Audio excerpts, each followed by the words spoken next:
Hello बच्चों, कैसे हो आप सब। आशा करती हूँ आप सब बहुत ही अच्छे और स्वस्थ होंगे।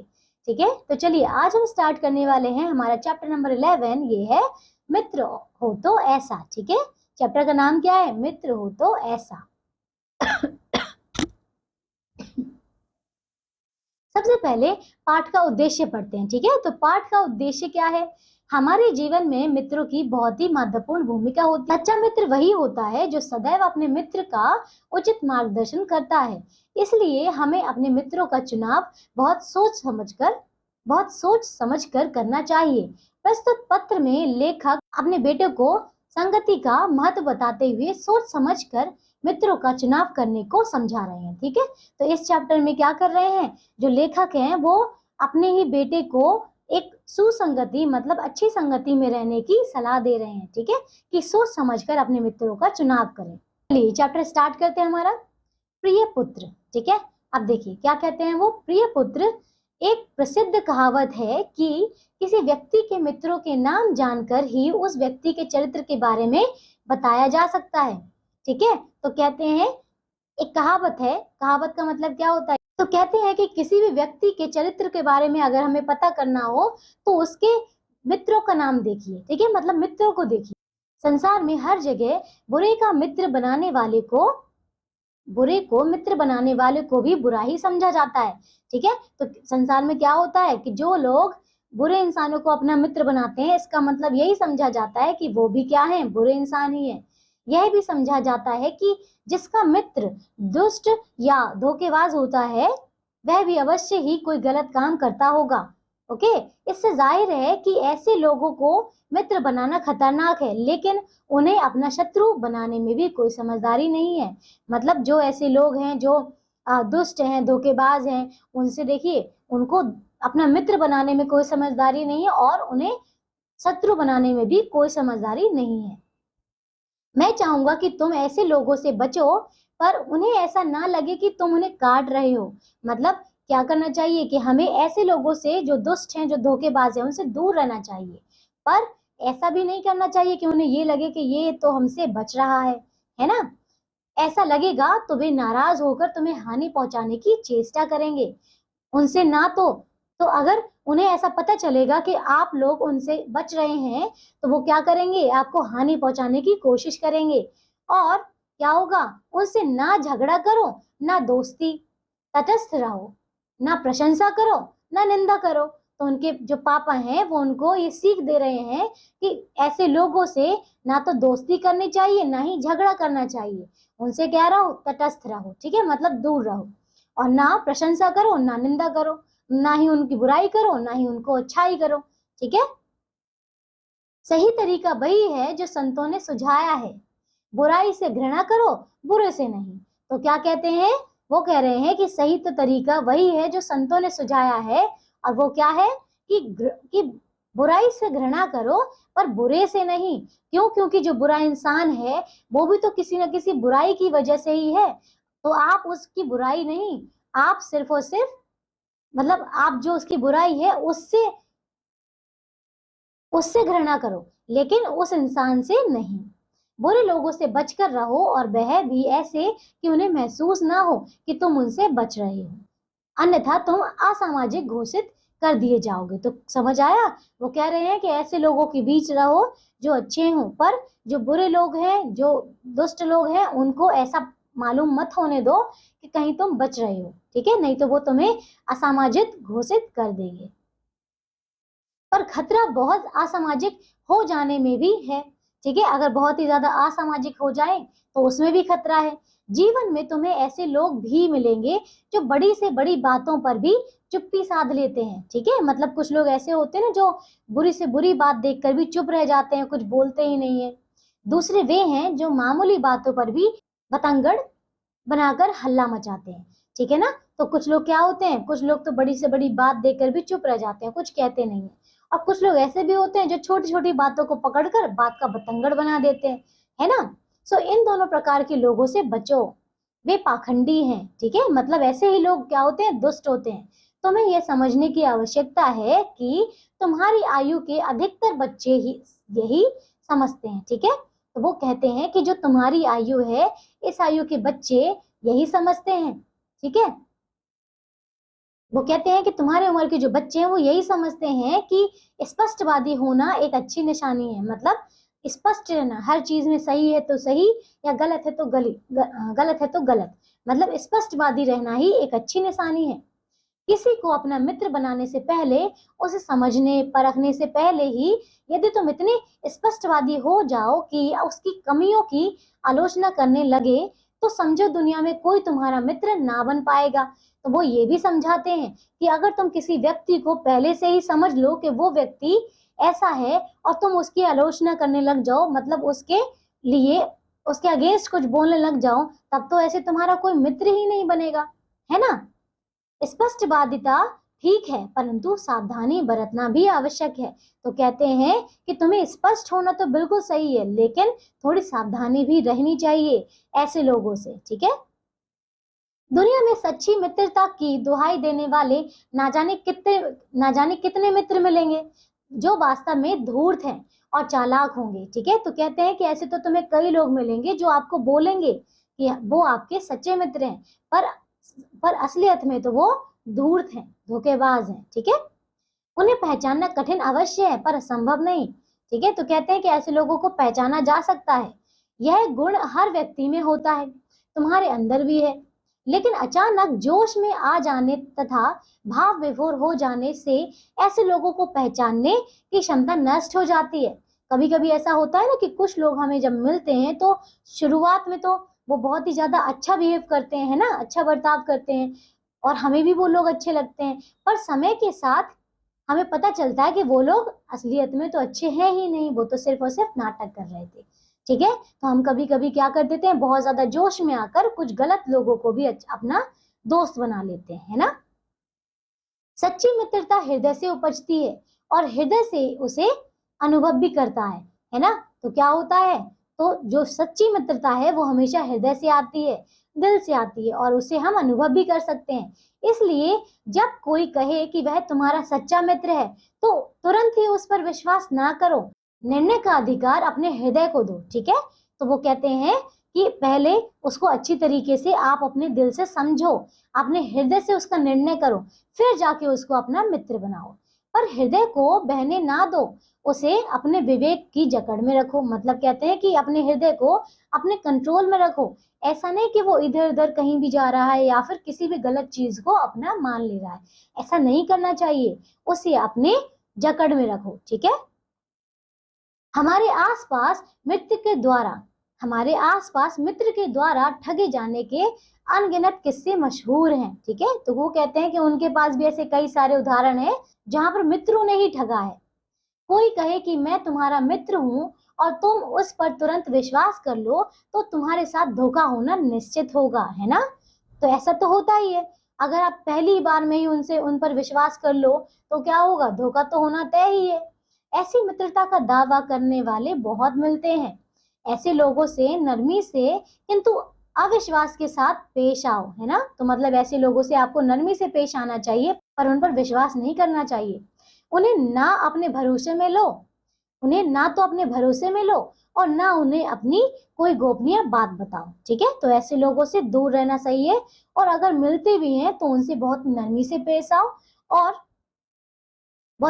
पेश आओ और दूसरा उन्हें अपनी कोई भी गोपनीय बात मत बताओ। गोपनीय मतलब जो हमारे लिए थोड़ी प्राइवेट, थोड़ी रहस्यमयी हो, है ना। तो उन्हें ऐसी कोई भी बात मत बताओ।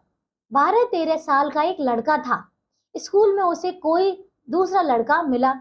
अब देखिए एक बच्चे की बात बता रहे हैं, 12-13 साल का था और उसे कोई दूसरा लड़का मिला।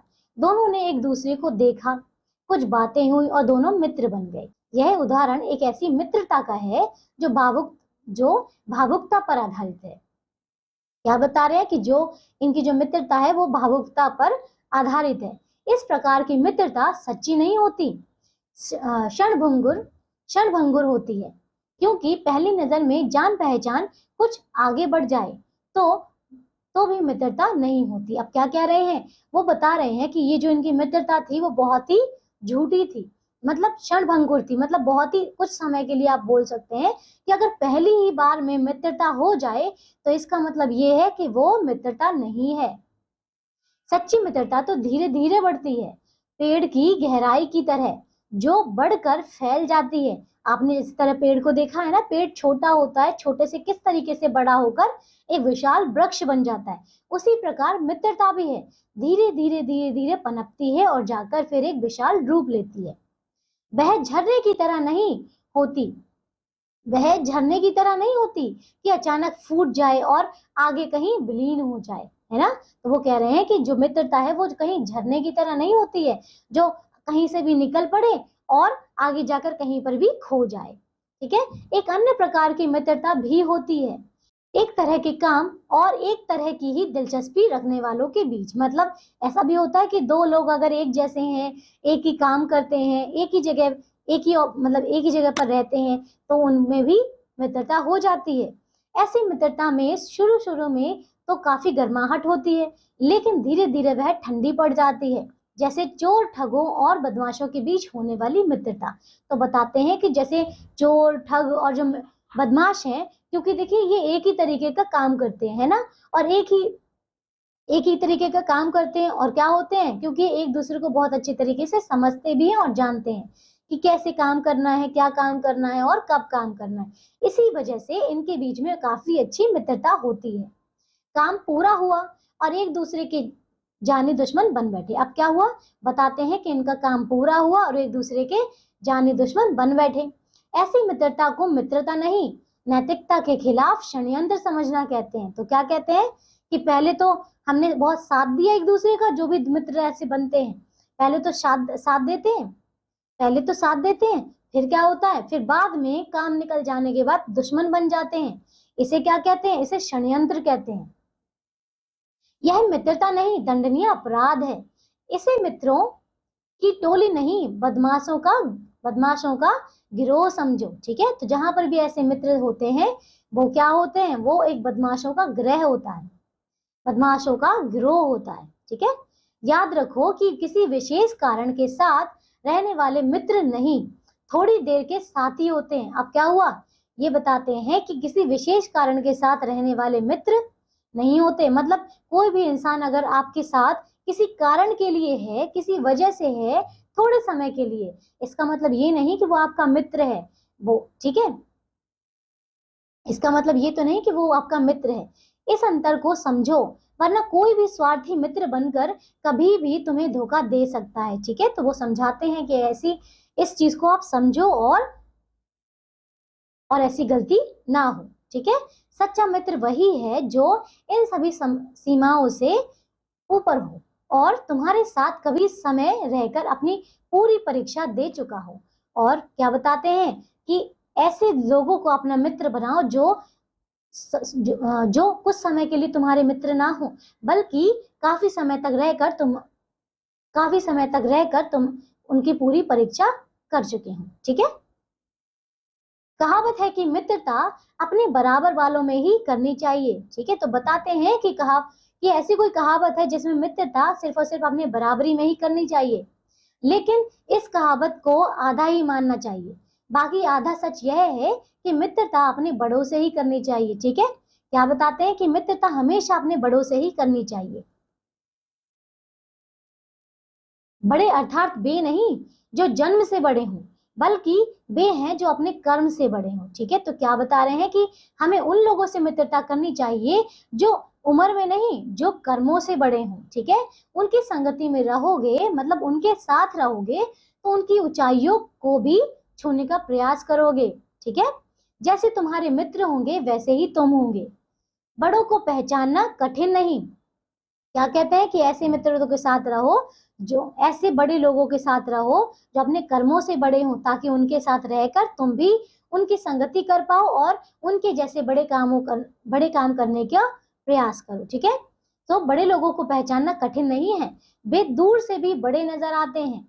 सारा समाज उन्हें जानता और मानता भी है। अच्छे लोगों की जांच किसी किसी परख नली के अच्छे लोगों की जांच किसी परख नली से करना संभव नहीं है, सामान्य समझदारी से ही जाना जाता है। मतलब क्या बता रहे हैं कि ऐसे लोगों की पहचान करना एक समझदारी होती है। मतलब सामान्य समझदारी से आप पता लगा सकते हैं कि कौन सा व्यक्ति बड़ा है, कि वे कौन है।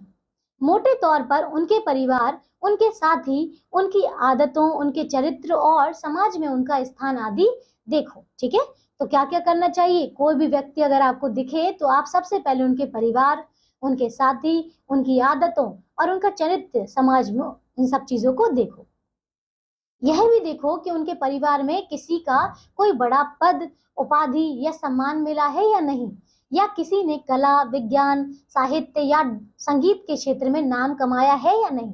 ऐसे लोग मिले तो उनकी संगति कर सकते हो। तो वो बताते हैं कि सबसे पहले जो भी आप, जिसको भी आप मित्र बनाए, उनको देखो कि उनके परिवार में किसी को बड़ी उपाधि मिली है, किसी को कोई सम्मानजनक कोई काम किया है किसी ने, तो ऐसे लोग अगर मिले तो आप उनको अपना मित्र बनाओ। याद रखो कि आज संसार में ऐसे भी अनेक लोग हैं जो बहुत खराब होते हुए भी चापलूसी और ढिठाई के बल पर अच्छे लोगों में घुसे हुए हैं। ठीक है, तो देखिए कई लोग ऐसे होते हैं जो क्या करते हैं। ठीक है, तो कई लोग ऐसे होते हैं जो बहुत ही ज्यादा चापलूसी करते हैं और अच्छे लोगों के बीच ही रहते हैं। अक्सर उनके ऊपर किसी बड़े आदमी की छत्र छाया भी होती है। मतलब क्या होता है कि कई ऐसे बड़े लोग होते हैं, मतलब जो उनको अपने आश्रय में रखते हैं। ठीक है, राजनीति के क्षेत्र में आज ये बहुत हो रहा है ना। राजनीति में क्या होता है, लोग जो बड़े बड़े लोग होते हैं कई और छोटे लोगों को अपने आश्रय में रखते हैं और उनसे गलत काम करवाते हैं। इससे घबराने की आवश्यकता नहीं है। भ्रष्ट और निकम्मे लोगों की खुलते कितनी देर लगती है। तो वो बताते हैं कि ऐसे लोग बहुत ज्यादा इंतजार नहीं करते किसी काम को गलत करने में। ठीक है, अच्छे लोगों के व्यवहार और बातचीत की एक अपनी शैली, अपना तौर तरीका होता है। उनका अनुसरण कर स्वयं को भी वैसा ही बनाया और संवारा जा सकता है। तो बताते हैं कि आप ऐसे लोगों की संगति में रहोगे तभी आपका जीवन भी सुधर और संवर सकता है, और उन लोगों के बीच भी एक सजावट पैदा हो सकती है जिनके साथ तुम उठते बैठते हो। अच्छी संगति, अच्छे संगीत का मापदंड एक अच्छे समाज में बनता है। अच्छों के साथ रहोगे तो आप तो अपने आप अच्छा बनोगे। ठीक है, तो वो बताते हैं कि अगर आप अच्छे लोगों के साथ रहोगे, अच्छे लोगों की संगति करोगे तो आप भी अच्छे ही बनोगे। हर व्यक्ति में अपने साथी की नकल करने और उनके जैसा बनने की स्वाभाविक प्रवृत्ति होती है। मतलब कोई भी व्यक्ति जिस भी व्यक्ति के साथ रहता है वो उसके जैसे ही बनने की कोशिश करता है। इसलिए यह भी जानना आवश्यक है कि किन बातों की नकल करनी चाहिए और किन बातों की नहीं। क्योंकि कई बार ऐसा होता है कि कुछ लोग कुछ काम अच्छे करते हैं और कुछ काम बुरे भी करते हैं, है ना। तो हमें सिर्फ देखना चाहिए कि पहले हमें कौन सा काम को अपनाना है। ठीक है, हमें सिर्फ और सिर्फ अच्छे काम को अपनाना चाहिए, ना कि उनके बुरे कामों को। मान लो कि तुम्हारा कोई परम मित्र कुछ बुरी आदतों का शिकार हो, पर सामाजिक दृष्टि से वह बड़ा अच्छा आदमी भी हो। ठीक है, कई बार ऐसा होता है ना कि कोई मित्र है जो कुछ बुरा काम करता है, लेकिन समाज में उसकी जो एक वैल्यू है वो बहुत ही ज्यादा अच्छी होती है ना। लोग उसको मानते हैं, ईमानदारी से अपना काम करता हो, किसी को हानि ना पहुंचाता हो और सभी के साथ सभ्यता से पेश आता हो, तो क्या तुम उसका साथ इसलिए छोड़ दोगे कि उसके कुछ बुरी आदतें हैं? तो क्या कभी ऐसा होता है कि आपने किसी बुरी आदतों की वजह से एक अच्छे बर्ताव वाले व्यक्ति को छोड़ दिया हो? ऐसा कई बार होता है। तो वही पूछ रहे हैं कि क्या तुम उस व्यक्ति को छोड़ दोगे? नहीं, साथ मत छोड़ो, पर उसके अवगुणों की नकल भी मत करो। ठीक है, तो क्या बताते हैं कि अगर कोई ऐसा व्यक्ति है तो आप उनके बुरे कर्मों की नकल मत करो, बल्कि उसको और ज्यादा क्या करो। ठीक है, तो उसके अवगुणों की नकल मत करो, उसकी अच्छाई की नकल करो। ठीक है, उसके साथ जो कलंक है उसकी नहीं। समझ आया कि उसके साथ जो बुराई है, जो वो उसकी बुरी आदतें हैं, उसको मत अपनाओ। ठीक है, याद रखो बुराई सब में होती है, तुम्हारे भीतर भी होगी, पर अपनी बुराई को दूसरों पर मत ला दो। ना दूसरों की बुराइयां ग्रहण करके अपनी बुराइयों की संख्या मत बढ़ाओ। आज यही समाप्त करता हूँ। स्नेह, तुम्हारा पिता, लॉर्ड चेस्टरफील्ड। ठीक है, तो देखिए कितना अच्छा चैप्टर है, कितने अच्छे से वो अपने बेटे को ये बता रहे हैं कि हमें किस प्रकार के मित्र को, किस प्रकार के व्यक्ति को अपना मित्र बनाना चाहिए और किस प्रकार को और कैसे व्यक्ति को नहीं। ठीक है, तो देखिए बहुत ही अच्छा चैप्टर है। इस कविता से इस कहानी से आप भी सीख ले सकते हैं कि आपके आसपास जो भी लोग हैं या आपके जो मित्र हैं या आप कैसे लोगों की संगति में हैं, ठीक है। तो अगर आप इस चैप्टर से बहुत अच्छे तरीके से समझ गए हैं तो अब से आने वाले समय में आप बहुत ही ध्यानपूर्वक अच्छे लोगों को पहचानिएगा और उनकी अच्छी आदतों को अपनाइएगा, ना कि बुरी आदतों को, ठीक है। तो आशा करती हूँ आप सबको ये चैप्टर बहुत अच्छे से समझ में आया होगा। इसमें कुछ शब्दार्थ हैं। पहला है कहावत मतलब लोकोकित, आलोचना मतलब गुण दोष निकालना, विलीन मतलब गायब, छत्रछाया मतलब आश्रय, तटस्थ मतलब निष्पक्ष, निर्णय मतलब फैसला, षड्यंत्र मतलब साजिश, प्रयास मतलब कोशिश, प्रशंसा मतलब तारीफ, गोपनीय मतलब छिपाने लायक, संगति मतलब साथ, अनुसरण मतलब याद करना। तो देखिए ये चैप्टर हमारा यही समाप्त होता है। आशा करती हूँ आप सबको चैप्टर बहुत अच्छे से समझ में आया होगा और बहुत अच्छा कुछ सीखा भी होगा, है ना। तो चलिए मैं मिलती हूँ आपसे एक न्यू क्लास में नए चैप्टर के साथ में। तब तक के लिए आप सब अपना ध्यान रखिए और स्वस्थ रहिए। बाय।